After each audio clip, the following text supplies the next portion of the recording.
President Trump is urging Republicans to push for the federal government to take over greater control over how elections are run nationwide, calling for what he described as the, quote, nationalization of elections. Yeah, as we all know, Trump cares nothing for the Constitution, cares nothing for American traditions. Under the Constitution, the states administer elections. And what party for decades has been championing states' rights?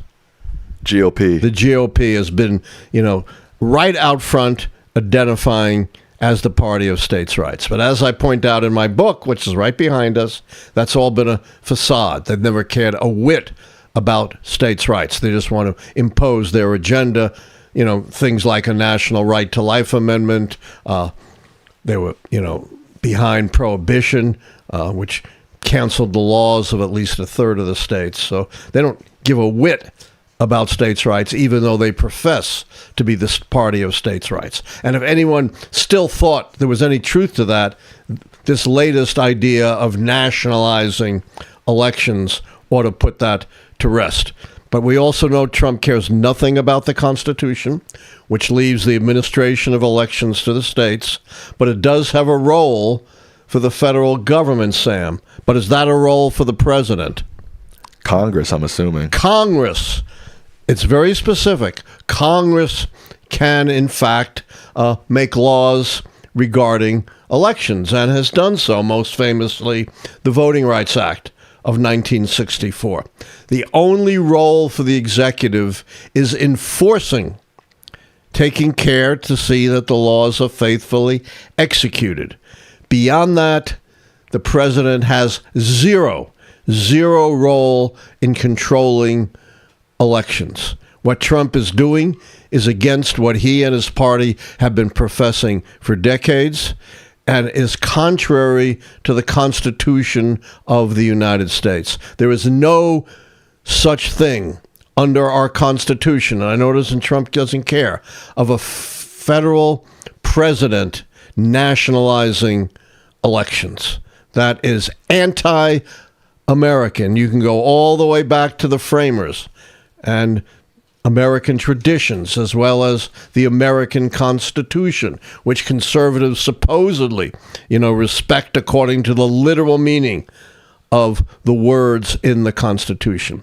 Moreover, he's made patent. He doesn't care about election integrity because he hasn't talked about the nationalization of all elections, has he?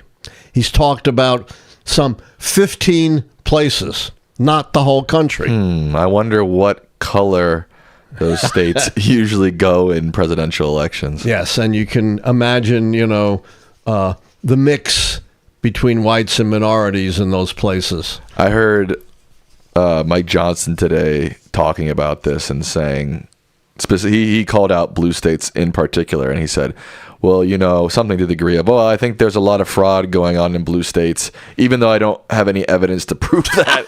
So in his own sentence, he said, there's no actual evidence of it. I'm just talking out my ass. Right, which he always does, like Trump. But it goes beyond no evidence. This really bothers me when the press says Trump alleges fraud with no evidence. It's worse than that. Trump alleges, or Mike Johnson alleges fraud, contrary to a mountain of evidence. Right. That's the real truth. Evidence from his own Department of Justice, his own cybersecurity outfit within his administration said it was, historically secure and fair election. Evidence from 60 court cases. He lost every single significant case. Evidence from the recounts and investigations by state elected officials, most of whom are Republicans, just like Raffensperger in Georgia, the Secretary of State, a conservative Republican, and contrary to every independent audit of voting in 2020. The result is you are more likely to get hit by lightning than someone is likely to cast an illegal vote in an American election. Now, we talked about how the president isn't supposed to be involved in this, but he has urged Republicans in Congress to push for this. Do you think there's any chance Republicans in Congress are going to go for this? Sure. Really? But I don't think they have enough votes. The problem is, they can only lose a couple of votes in the House, and unless they break the filibuster rule, and I don't think they will, they need 60 votes in the Senate, and they're nowhere close to that. Right. But it's really frightening. What he's planning is to essentially rig the elections. I forgot the third thing that Trump is a genius at: projection, right? Right.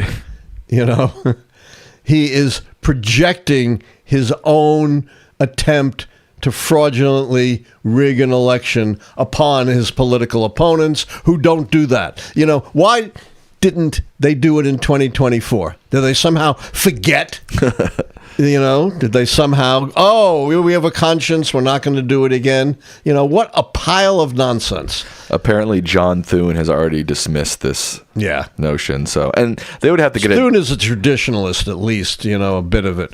And they would have to get it done pretty quickly. I mean, the midterms are coming up in less than a year. So less than a year, 10 months. Seems unlikely, but it's still pretty scary. It's very scary, and they're not going to stop. Hopefully, after the midterms, Democrats will have the House, and who knows about the Senate, but they should retake the House. Remember, a Democrat won a state Senate election in Texas, in a state a district that Trump won by 17 points.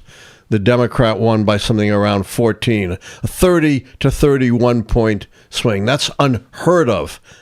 And this is not a little district, because there are a very few state Senate districts. This state Senate district has more people in it than a congressional district. It's got 1 million people. Congressional district's about 800,000. So this is not, a tiny little blip.